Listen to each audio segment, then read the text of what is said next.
relationship between humans and their bees is long and enduring. Honey, beeswax, and mead, the alcoholic drink made from honey, are part of a worldwide industry. Yet in the 21st century, the numbers of honeybees are falling at an alarming rate due to a mysterious condition known as colony collapse disorder, which emerged in 2006 and for which no one has yet discovered the cause. It is only as more and more of the world's honeybees die that we are now beginning to appreciate not only how fragile their survival really is, but also their importance to the agricultural economy globally, owing to their pollination of crops. If bees are to survive into the 22nd century, we must take them seriously now. The Beekeepers Bible aims to offer all of us an opportunity to become better acquainted with bees, with their history, evolution, and biology, and with the practical aspects of beekeeping and produce. Which is kind of one of the reasons I really was excited for this book. I really would love to beekeep and learn how to do that. Where did I leave off? This book also gives detailed information about bees and bee colonies, bee products, and their uses, and provides recipes for making your own products.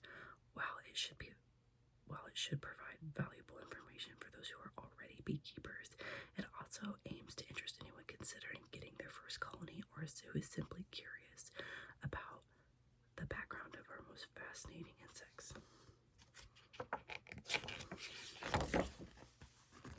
Here's the next page. It's a diagram. I don't know if you can see. I'll figure out a better setup if you guys want me to continue reading this to you, where you can see me flip the pages and stuff. So this is part 1, bees and beekeeping history. I'll show you the page after I'm done reading it. Okay, so the honeybee and myth and symbol. And my phone is about to die, so. Throughout history, both bees and the honey they so magically produce have featured in myth and philosophy. The flowing sweetness of honey has since ancient times been associated with the great eloquence, honeyed words, while features of bee society and behavior have long been identified with our own. A dominant female is still a queen bee in common parlance, and when we work hard we are as busy as a bee, or appear as a hive of industry. Such symbolism has its roots in the ancient cultures of the world. So here's bees in mythology. Our relationship with the honeybee goes back thousands of years to the dawn of human history. Prehistoric spiritual rock art executed by the San Bushmen of southern Africa, whose descendants still live in Kalahari, abounds with images of bees and their nests, suggesting that bees had been a special importance in the Stone Age. Indeed, the bee is part of the creation myth of the song. An exhausted bee, having carried a mantis across a river, left the mantis on a floating flower before the bee died. However, it planted a seed in the mantis's body. That seed became the first human. While there is a gap in our archaeological knowledge from the Stone Age to the first beekeepers of ancient Egypt, we can see from the mythology of ancient civilizations how the bees held a sacred significance and mythical power, often appearing as a sacred insect that acted as a bridge between the natural world and the underworld. Images of bees appear on some tombs, while others, specifically Mycenaean tombs, were shaped as beehives. Bees symbolize vital principles and embody the soul. According to the ancient Greeks, the bee was sometimes identified with Demeter, the goddess of the earth and crops, who represented the soul sent to hell. The bee also symbolizes the soul that flies away from the body in the Siberian, Central Asian, and Southern American traditions. So here on this page that I was just reading is an illustration, and it's labeled "The Simple Prehistoric Cave Dwelling in La Cueva de la Arana" in eastern Spain shows how early humans plundered wild bees' nests for honey.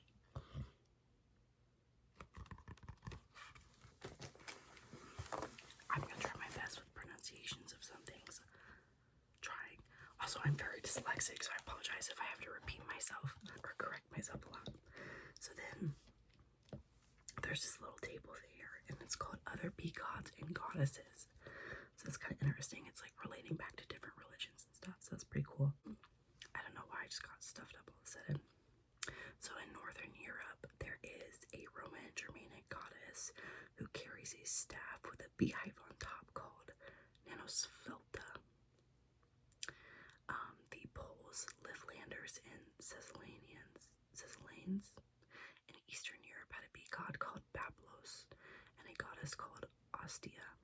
In Russia, images of a bee god, Zosim, believed to have discovered beekeeping, were placed in beehives for protection. And in India, and it has parentheses, Hinduism, the Indian god of love, is often depicted with bees, like his Greek counterpart, Eros. Symbolic of the bittersweet nature of love, Vishnu, Krishna, and Indra together are called the Madhva, or nectar-born ones. Apologize again. Vishnu is shown as a blue bee on a lotus flower, a symbol of life and resurrection, and Krishna is often depicted with a blue bee on his forehead. Vishnu is also represented by his 3 steps, with which he strode across the universe, encompassing sunrise, zenith, and sunset. And the highest step, which is associated with life after death, there is a spring of mead, the alcoholic drink made from fermented honey and water. Siva, commonly known as the Destroyer, has another lesser-known form of Madhuri, the suave one, represented by a bee above a triangle. That's really interesting. And then Africa. Bees in Egypt were believed to be the tears of Ra, the sun god and giver of life and resurrection. The king bushmen in the Kalahari believe bees are the carriers of supernatural power. And then ancient Maya, this is the last one on the table. The ancient Maya of Mesoamerica kept native stingless bees and celebrated the bee god Amukankab on the 5th month in their 13-month calendar by drowning holly and blash in alcoholic honey drink. They also gave burnt offerings and asked for abundant flowers so the bees could produce plenty of honey. Okay, and then to continue on this page. In Western Asia, a great mother fertility goddess known variously of Ma, Anitas, Rhea, Cybele, Istar, Atargatis, Artemis, and Diana were worshipped. Her cult reached zenith in the temple of Artemis at Ephesus in present-day Turkey, one of the 7 wonders of the ancient world.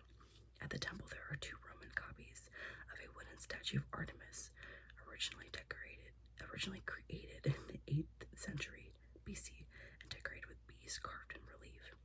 Artemis' priests were known as Essens, or king bees, and were likened to the bee nymphs or Melisau that feature in Greek mythology. These bee nymphs also gave the gift of prophecy to Artemis' twin, Apollo, whose shrine at Delphi is one of the most significant historic sites of ancient Greece. The priestess at Delphi, through whom Apollo foretold the future, was known as the Dephilic bee. Bee mythology also persists in Hinduism, see the box above, and the qualities represented by bees continue to appear in modern religions. Okay, so there's another table on this, so I'm going to go ahead and read that first. Mythology of the origin of bees. The origin of bees was regarded as a source of fascination to many ancient cultures. In Greek mythology, the god Aristasius, son of Apollo, is often credited with being the first beekeeper, having been taught to tend the bees by Mother Earth's gayest nymphs. According to the legend, Artemis fell in love with Eurydice, wife of Orpheus, who in haste to escape Artemis' unwanted attention, trod on a serpent that bit and killed her. In punishment, Eurydice's nymphs destroyed Artemis' precious bees. In order to recover his bees, Artemis had to appease the nymphs by slaughtering 4 bulls and 4 heifers, leaving their carcasses for 9 days in a leafy grove as a sacrificial offering. Miraculously, at the end of this period, bees swarmed the carcass in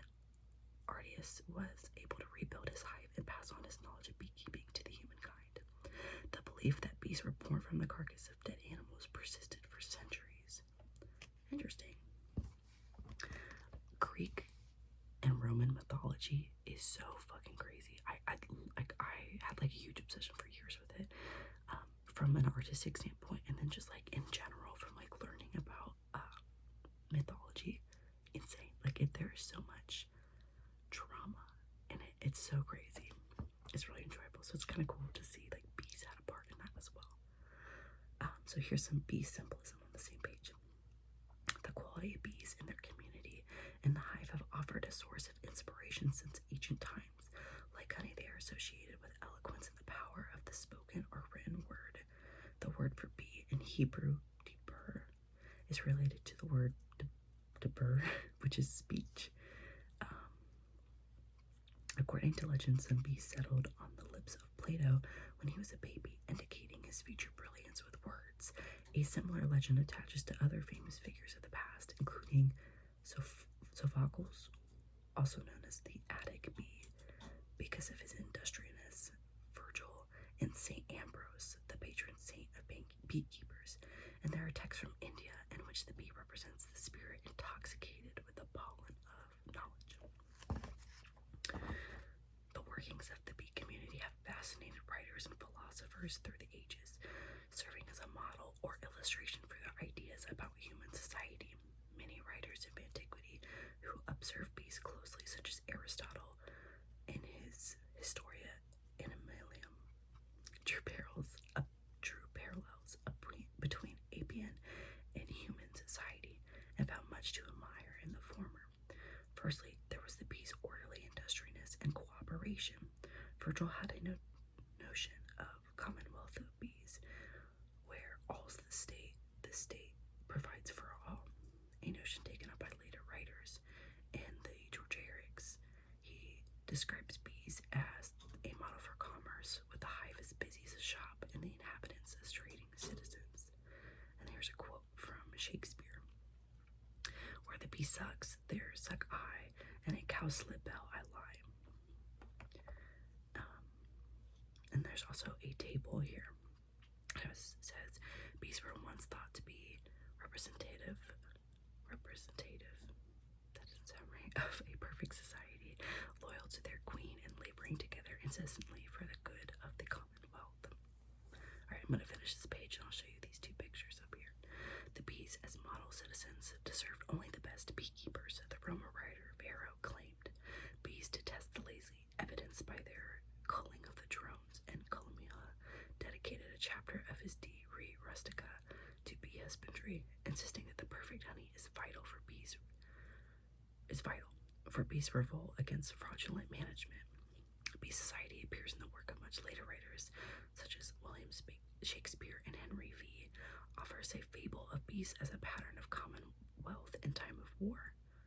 The first use of bee society as a lesson for a young prince was in Seneca's De Clementia, written for his pupil Nero.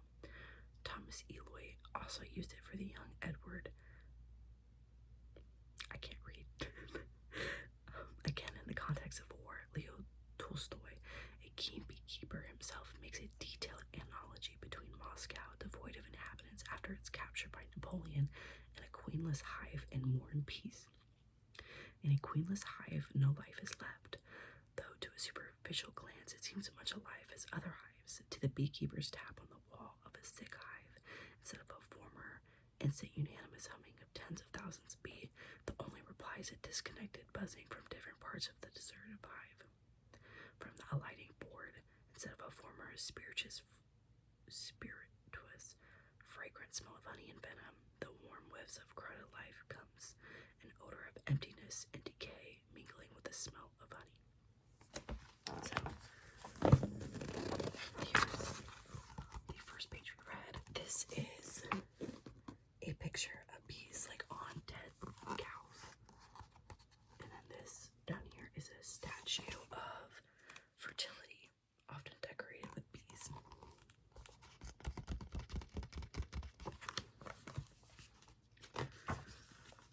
I'm going to see where is a good place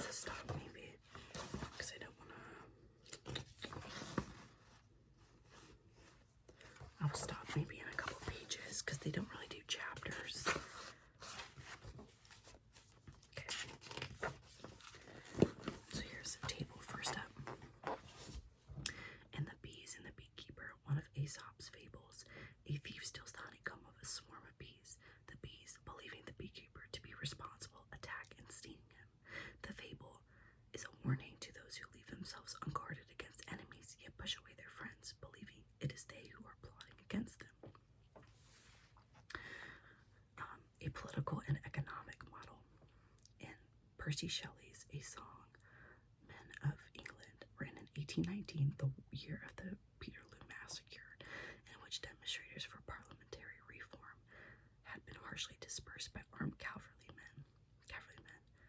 The political lyric pictures capitalist society as divided into two hostile classes: the parasitic class, the drones, and the working class, the working bees. It is a rallying cry for the English working people to rise up against their political masters and oppressors and to free themselves from the economic exploitation. The hive was used by others as a model for democracy, where the individual bee subsumes its individuality for the good of the colony and as a symbol of monarchy, tyranny, and dictatorship. The efficiency of the social system depends on the absolute rule of the queen.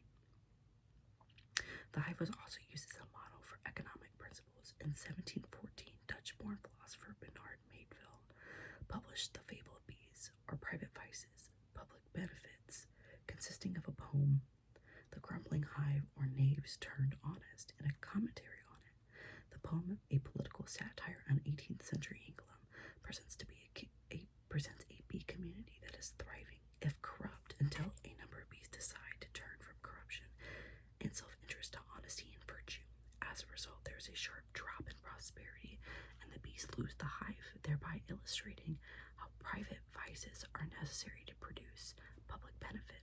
Regarded as cynical and offensive at the time, the book was nonetheless very influential, offering an early examination of the workings of capitalism not fully developed into the likes of Adam Smith and Karl Marx.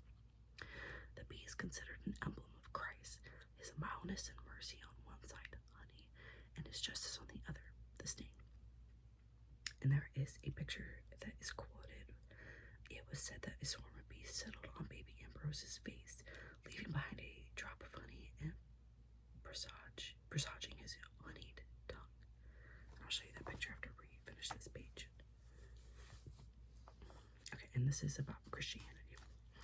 St Ambrose, a 4th century bishop of Milan in Italy, saw the bee's apparent purity, chastity, and industrious behavior as an allegory for the monist life, and wrote numerous religious texts for the education and guidance of the early church. While according to Confessions of St. Augustus, Ambrose bore his celibacy with hardship. He knew from Virgil and other ancient scholars sex played no part in the life of the worker bee, and he encouraged Christian monks to think of the bee and its chaste, hard-working life as a model for their own. That makes sense. An emblem of thrift and industry. Because of their association with selfless hard work, bees in their hives have frequently been adopted as a symbol by various groups. So I'm going to show you guys a picture here. This was the captioned one. So I think that is Ambrose. This is just a picture of bees going into hives.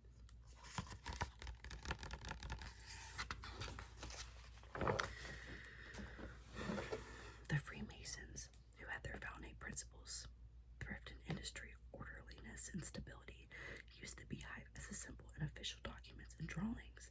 In the 19th century, pioneers of the cooperative movement in Rochdale and Lancashire, England, used representations of the wheat sheaf, a pound bundle of harvested wheat stalks, and the beehive in their official seals. Because one ear of wheat cannot stand up on its own with others in the form of a wheat sheaf, it can, and one bee cannot survive on its own. In a beehive with others, it thrives. Meanwhile, across the Atlantic, the Church of Jesus Christ and Latter-day Saints, or Mormonism, sought to combine the ideals of the new America, a free nation, determined the forge ahead through hard work and orderly society working for those common goals. With its religious beliefs, and chose as its emblem the beehive, using to consolidate its identity. I don't think bees are normally used in like modern day Christianity. At least when I was participating in a church, I don't think we ever used them as like a, you know what I mean? Like use them in sermons and things like that as a comparison. But I get like what they're coming from, so it's kind of interesting.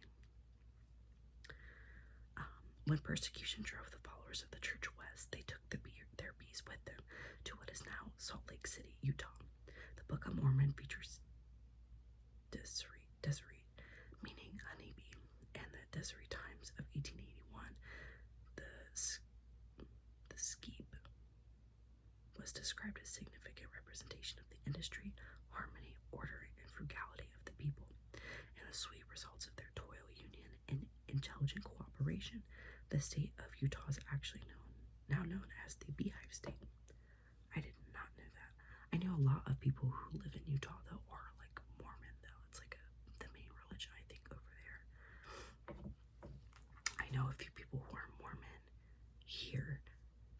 I think, well no, I know that somebody's parents are Mormon, but they do not currently, I think, follow the faith anymore. There's a little table here, so I'm going to read it really quick. The bee is the most popular insect found in the you were dry. That's not right. And even the beehive occurs often as a crest, as a sacred emblem of Egyptian royalty, the bee began to be seen as a symbol of wisdom to the Merovingians.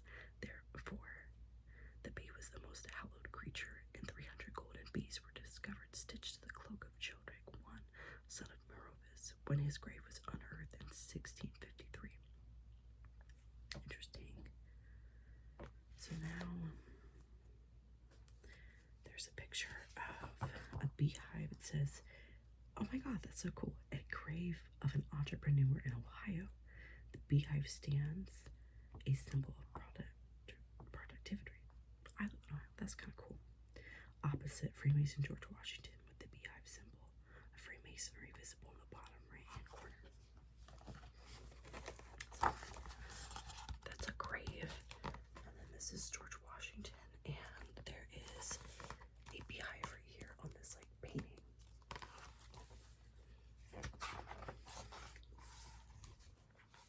So we're gonna stop on this page right here. This next page, okay? Alright, so the symbolism of honey. Honey has been said to have special qualities since ancient times. The earliest mention of bees and honey in sacred writings appears in the ancient Indian Hindu text, the Rig Veda. So sorry if I'm not saying that correctly. Compiled around 15 to 10,000 BC. Both honey and the alcoholic drink that we know as mead feature frequently, each emanating from the gods and being offered up to them. In classic mythology, the gods consume nectar and ambrosia, both associated with honey. I always thought that was like another word for honey, but I wasn't sure. When we did a lot on reading on Greek mythology, I was just interested, and I think at the end of my mythology class, we like made our own like ambrosia. I still feel like I'm not saying that right, but it was just like pop and stuff. But I wonder like if somebody's tried to make like, you know what I mean, like try to figure out what. I think it's supposed to be like a special nectar that only gods can drink anyway, so I don't know if it was ever described what it actually was. Honey also represents richness and plenty. The promised land of the Israelites is flowing with milk and honey in Exodus 33:3. Its healing qualities have long been recognized too. According to Islamic tradition, honey is a remedy for every illness. You know, that is so funny because it's like a Southern American, like when like you're sick, like a tablespoon of honey, like you have, or like you have like cuts in your mouth or something like that, tablespoon of honey, which works really well actually, like makes your mouth feel better. Like you ever bite your tongue really hard, or like inside your lip or your cheeks, honey. So that's kind of funny. Before the cultivation of sugarcane, only God's righteousness was sweeter than honey and the honeycomb, and those gifted with a great articulateness were regarded as anointed with honey, or as they still are today, honey-tongued. Interesting. Excuse me. And then there's this table here, and it says bees in modern literature.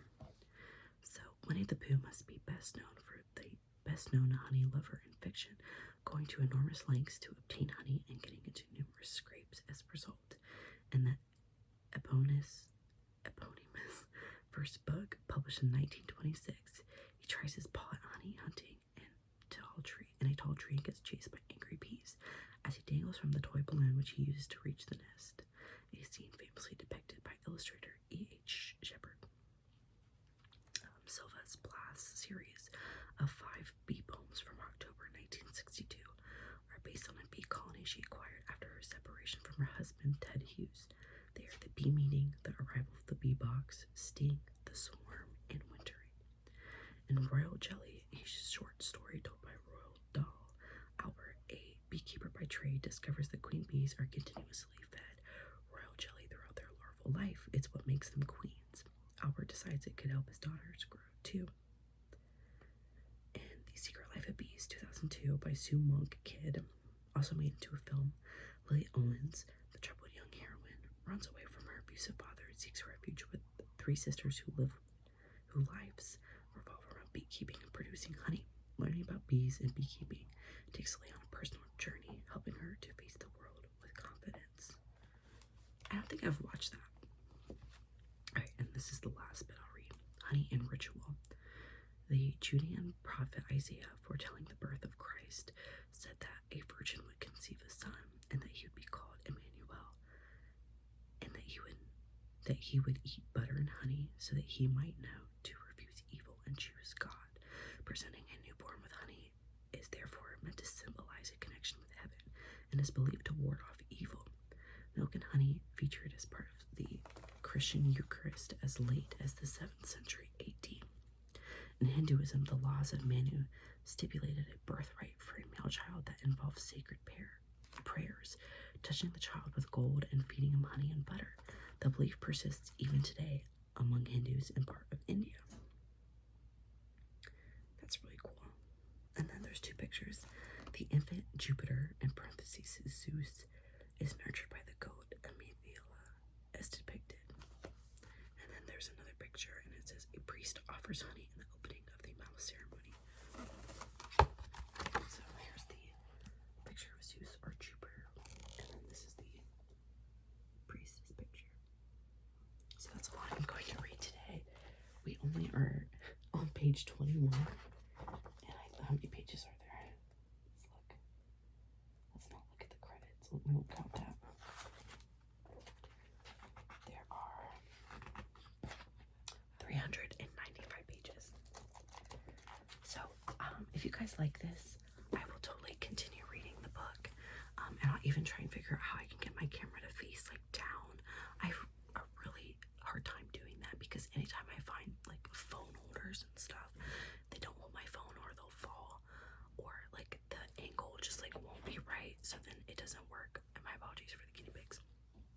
So I don't know, but I will figure it out. If you guys enjoy it and want to see like pictures and be able to read it yourself like along while I read, or you just kind of like the fact that I'm reading, just let me know. I really enjoyed doing this for you guys. I hope that you did too. If you have any video suggestions,